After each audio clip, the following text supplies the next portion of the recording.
On va passer à Corinne, parce qu'on rentre facilement à la commission hépato si on s'appelle Corinne. Donc Corinne Bonny de Clermont-Ferrand nous présente les cholestases de la grossesse. À toi.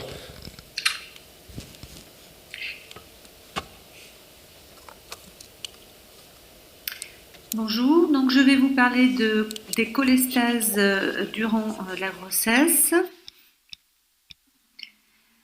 Alors, quels sont les changements physiologiques hépatiques durant la grossesse?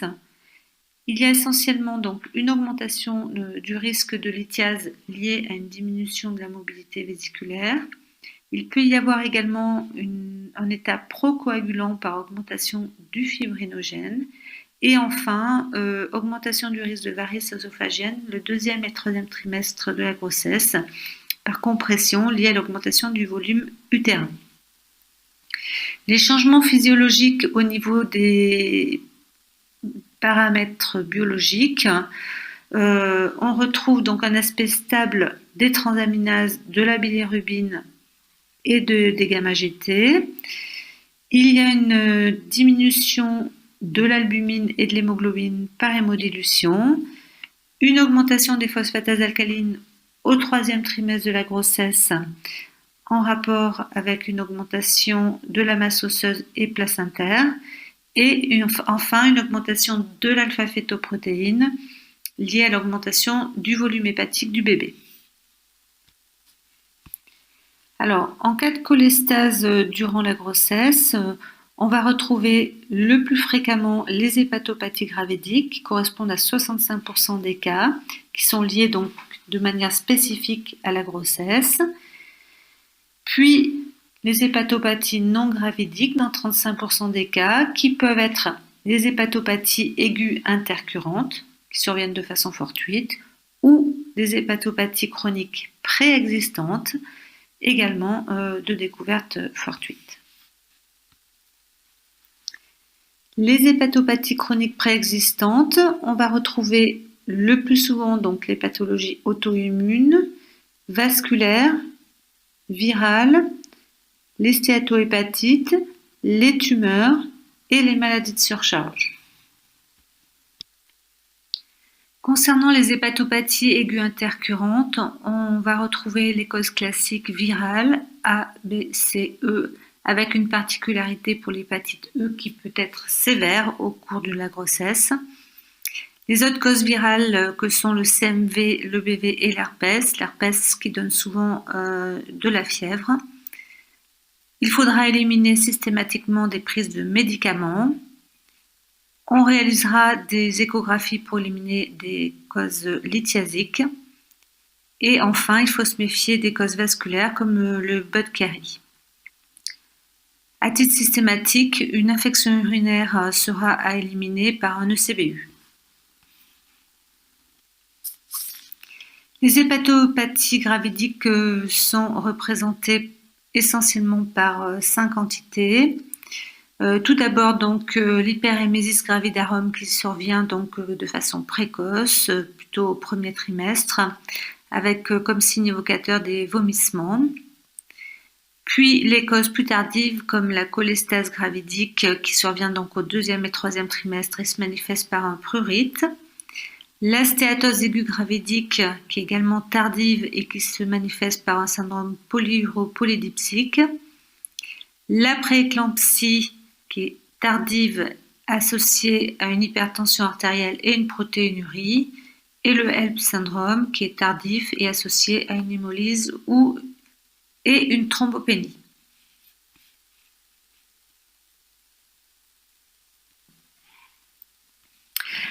Alors, quels sont les principaux éléments du diagnostic au cours d'une hépatopathie gravidique? Donc, on va déjà à l'interrogatoire pouvoir avancer un petit peu, donc notamment sur le terme de la grossesse.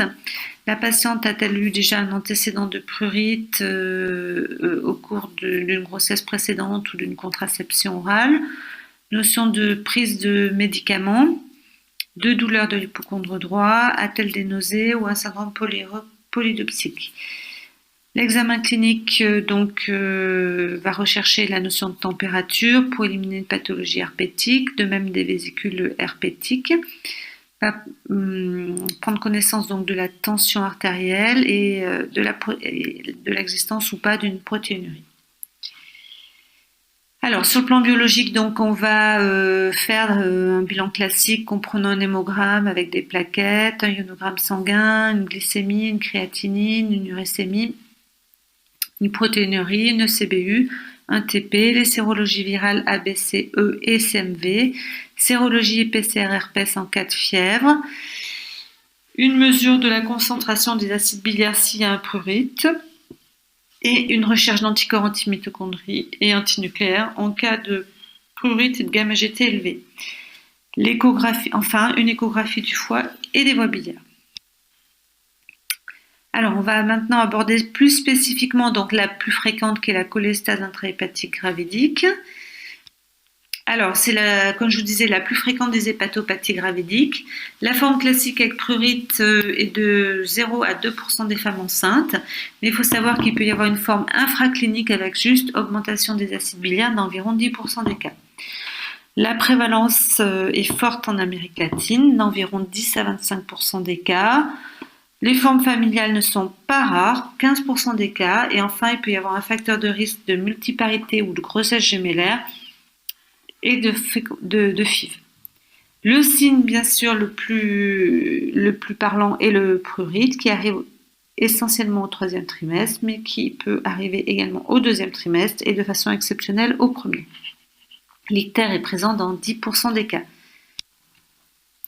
Les critères nécessaires au diagnostic sont le prurite, qui est l'élément le plus important, sans dermatose évidente associée, le taux des acides biliaires totaux à jeun supérieur à 10 micromoles qui sont indispensables et des transaminases, notamment les alates, élevées entre 2 et 10 fois la normale. Pas d'autres causes de prurite, de cytolyse ou de cholestase. Et enfin, une disparition des anomalies après l'accouchement qui doit être systématiquement vérifiée au moins à 3 mois après l'accouchement. Les autres causes de prurite au cours de la grossesse, alors il y a les causes spécifiques de la grossesse comme bien sûr la cholestase gravidique, mais la pemphigoïde de la grossesse, la dermatose polymorphe de la grossesse et l'éruption atopique de la grossesse, et les causes non spécifiques habituelles de prurite comme l'eczéma, les allergies, la scabiose, les maladies hépatiques, rénales, thyroïdiennes ou hématologiques. Ne pas hésiter si besoin à s'entourer d'un avis dermatologique. Quelle est la physiopathologie de la cholestase gravidique ? Il y a souvent donc une conjonction de 2 éléments. Tout d'abord, des altérations génétiques constitutionnelles sur les gènes impliqués dans la sécrétion biliaire et notamment au niveau du gène ABCB4 et une conjonction donc de modifications hormonales puisqu'il y a un puissant effet inhibiteur sur les transporteurs biliaires qui est exercé par les stéroïdes féminins. Enfin, il y a un contexte environnemental qui est noté puisqu'il y a des variations saisonnières. La cholestase gravidique est plus fréquente en hiver. Il semble y avoir un rôle d'un taux bas en vitamine D et de la concentration en sélénium. Il faut noter que 15% des cholestases gravidiques caucasiennes auraient une altération du gène ABCB4. Cependant, actuellement, on ne conseille pas un génotypage systématique, sauf en cas de forme familiale.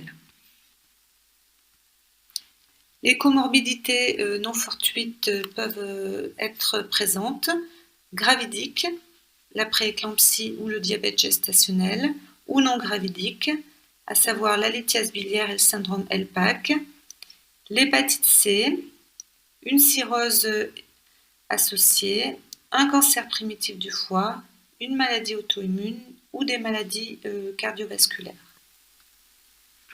Comme vous le savez, la gravité de la cholestase gravidique est liée aux risques fétaux qui peuvent être sévères. Un risque de mort fœtale in utero de 1 à 2%, de prématurité de 19 à 60% et de détresse néonatale de 22%. Tout l'enjeu de la surveillance va donc être d'éviter ces risques. Alors, on constate que ces risques fétaux sont souvent corrélés à la sévérité et à son début précoce. Jusqu'à présent, on considérait qu'un taux d'acide biliaire supérieur à 40 augmentait significativement le risque. Les risques maternels sont essentiellement liés à l'hémorragie du postpartum. Il va donc falloir surveiller le TP et, en cas de baisse, prévoir de la vitamine K.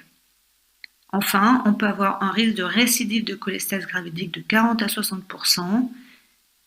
Et en cas de prise d'œstrogène progestatif, on pourra avoir des perturbations du bilan hépatique ultérieures. Il faudra donc surveiller le bilan chez les patientes sous œstrogène progestatif. Comme je vous l'ai dit précédemment, le taux d'acide biliaire est corrélé à la gravité de la cholestase gravidique. Jusqu'à présent, donc, le seuil de 40 micromoles semblait significatif. Des données récentes ont été publiées par Ovadia et al. Dans le Lancet en 2019. Ils ont donc réalisé une méta-analyse pour étudier la corrélation du taux sérique d'acide biliaire et le pronostic fœtal.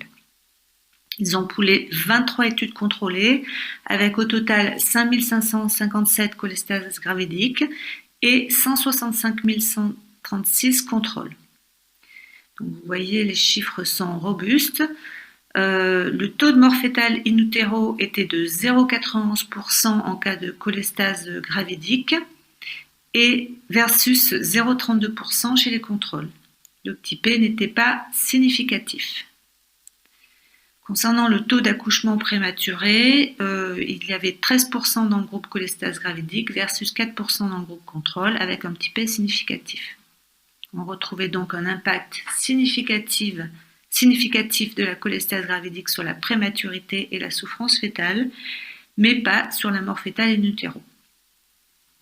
Alors, si on étudie plus précisément le taux d'acide biliaire, le seuil de 100 micromoles était associé à un risque de mort fœtale in utero significatif. On va le voir sur la diapositive suivante. Si l'on étudie la corrélation entre la mort fœtale in utero et le taux sérique des acides biliaires, sur le diagramme de gauche, on voit en rose que la mortalité fœtale in utero augmente et ce de façon significative pour un taux d'acide biliaire supérieur à 100 micromoles. Sur le diagramme de droite, on a 3 courbes. La courbe en vert correspond à un taux d'acide biliaire inférieur à 40 micromoles, la courbe en violet pour un taux entre 40 et 99 et la courbe en rouge pour un taux supérieur à 100 micromoles. Vous voyez qu'il y a un décrochage fort à partir de la 36e semaine, mais que le risque peut également augmenter dès la 32e semaine. Concernant le taux entre 40 et 99, il y a un décrochage à partir de la 38e semaine. Quelles sont les modalités de la prise en charge thérapeutique de la cholestase gravidique? On va soulager le prurite de la maman, essayer de diminuer le risque fœtal. Une surveillance donc hebdomadaire sera mise en place à la fois maternelle, surveillance des paramètres biologiques, et fœtale, surveillance obstétricale. Enfin, la date de l'accouchement sera discutée entre les gynécologues et les hépatologues. Alors, les modalités classiques, c'est le traitement par acide urso-désoxycholique à la dose de 10 à 20 mg, en commençant par des doses progressives, associées à de l'hydroxyzine à la dose de 25 à 50 mg. En cas de prurite rebelle, on peut éventuellement donner de la rifampicine et penser à la vitamine K si la patiente a une baisse du TP. Concernant donc la prise en charge obstétricale, il faudra déclencher le travail à partir de la 37e ou 38e semaine. Les habitudes diffèrent donc en fonction des centres, soit de façon systématique, soit sur des critères de mauvais pronostic.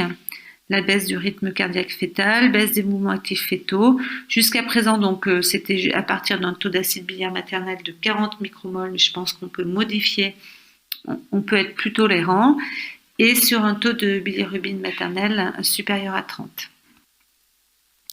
Le traitement par acide urso-désoxycholique est actuellement recommandé en cas de cholestase gravidique, mais son impact sur les complications périnatales n'a pas été clairement démontré. Une étude récente de Chappell et al. Dans Lancet en 2019 a évalué donc l'impact de l'AUDC sur les complications périnatales. Il s'agissait d'une étude multicentrique au Royaume-Uni, 33 centres, étude randomisée contre placebo. Cette étude n'a pas montré de bénéfice sur le critère principal composite qui associait la mort fœtale in utero, la prématurité et la détresse néonatale. Il n'y avait pas non plus de bénéfice sur l'ensemble des critères pris séparément. Ce tableau donc illustre qu'il n'y a pas d'effet sur le critère principal composite, petit p non significatif, ni sur les critères pris séparément, à savoir la mort fœtale in utero, la prématurité et la détresse néonatale. L'étude a porté également sur les critères secondaires, donc maternels. Il était constaté une amélioration significative du prurite, une diminution des acides biliaires mais non significative, et une diminution des transaminases significative. Les effets maternels sont donc résumés dans ce tableau. L'effet sur le prurite concernant le score de Hitch est donc significatif. L'effet sur les acides biliaires n'est pas significatif. Et enfin, l'effet sur les transaminases est significatif. On va voir maintenant les médicaments que l'on peut utiliser au cours de la cholestase et du prurite durant la grossesse, que ce soit au cours de la cholestase gravidique ou d'une autre pathologie. Il y a une étude récente dans J. et Patol en 2019 qui a fait une synthèse. Il a été montré donc que l'acide urso-désoxycholique était sans danger chez la femme enceinte quand il est donné aux doses recommandées, que ce soit donc dans la CBP, dans la cholangite sclérosante ou dans la cholestase gravidique. Cependant, il faut savoir qu'il y a peu de données sur le premier trimestre, justifiant donc d'être prudent. En cas de cholestase et de prurite, la cholestéramine peut être utilisée, mais attention à un déficit en vitamine K. Si la UDC n'est pas suffisant, la rifampicine peut être donnée en deuxième ligne avec des données de sécurité prouvées. Par contre, il n'y a pas de données suffisantes pour l'acide obéticolique et les fibrates au jour d'aujourd'hui. Pour conclure, la cholestase gravidique est la plus fréquente des hépatopathies de la grossesse, mais il faut savoir éliminer une autre hépatopathie. La cholestase gravidique est caractérisée par un prurite associé à une élévation des acides biliaires et des transaminases, mais celle-ci doit être réversible après l'accouchement. Un contrôle à 3 mois est donc à prévoir en systématique pour éliminer une autre hépatopathie chronique sous-jacente. Les risques de mort fœtale in utero augmentent de façon significative quand les acides biliaires sont supérieurs à 100 micromoles, justifiant de discuter d'un déclenchement prématuré. Enfin, les dernières données montrent que la UDC diminue le prurite, améliore les tests hépatiques, mais n'a pas d'impact sur les complications fœtales. Je vous remercie. Merci Corinne. Apparaît en vignette, Corinne, s'il te plaît. Voilà. Là, je suis là. Merci beaucoup. J'ai une question préalable pour le prurite. Quand on regarde rifampicine dans le Vidal, c'est exactement marqué la même chose que pour le Befisal. Donc les fibrates, il n'y a pas d'études, la rifampicine non plus. Les études réalisées jusqu'à présent n'ont rien montré ni dans l'un ni dans l'autre. Or, le Befisal est en train de passer petit à petit dans les cholestases devant la rifampicine pour le traitement du prurite, avec relativement peu d'effets secondaires, en surveillant essentiellement les fonctions rénales. Tu n'as rien vu là-dessus ? Non, en fait, il n'y a pas de données chez la femme enceinte de façon surprenante parce que c'est quand même un médicament qu'on utilise régulièrement. Mais effectivement, sur cette revue, j'étais déçue de voir qu'il n'y avait pas de données chez la femme enceinte pour le Befisal. Dans le Vidal, c'est marqué que c'est autorisé en cas d'hypertriglycéridémie majeure familiale pour éviter la pancréatite aiguë chez la maman, mais que donc on a des possibilités quand il n'y a pas d'autres alternatives thérapeutiques. Je pense qu'on va y venir petit à petit dans les prurites rebelles. Pour l'instant, en tous les cas, c'est plutôt la rifampicine qu'il faut utiliser puisqu'on a des données sur ce médicament chez la femme enceinte. Est-ce qu'il y a d'autres questions, Jacques ? Oui, une question. Corinne, l'AUDC, tu le maintiens toujours dans la cholestase gravidique tout de même ? Ah bien sûr, oui, voilà. Il a sa place, notamment pour la maman. De toute façon, il y a des effets démontrés, donc il faut le maintenir, oui, bien sûr. Voilà, pour la maman. Patrice ? Oui, une question qui intéressait peut-être plus les obstétriciens que les hépatologues. Y a-t-il des facteurs prédictifs de cholestase gravidique qui permettraient d'envisager éventuellement chez les parturientes un traitement préventif ? Et si oui, à partir de quel moment de la grossesse ? Les facteurs prédictifs, il y a donc un antécédent de cholestase gravidique. Donc ça déjà c'est un facteur fort. Ensuite, il y a également les grossesses multiples, les FIV. De là à donner un traitement préventif, je ne suis pas sûre que ça apporte un bénéfice. En règle générale, l'AUDC fonctionne bien sur le prurite quand même. Enfin, c'est sûr que plus on le donne tôt, mieux c'est, mais je ne sais pas si ça peut être justifié. Mais effectivement, il y a certains, au moins chez les patientes qui ont déjà fait une cholestase gravidique, on peut peut-être être plus prudent et mesurer les acides biliaires assez rapidement, quoi.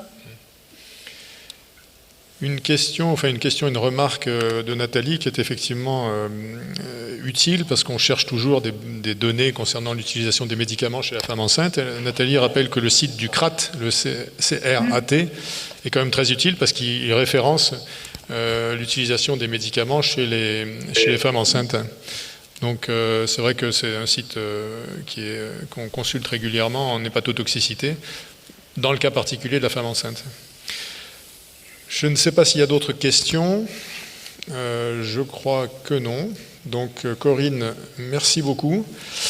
Et on va passer à notre dernière demi-heure, parce que malheureusement ça va s'arrêter, on pourrait continuer.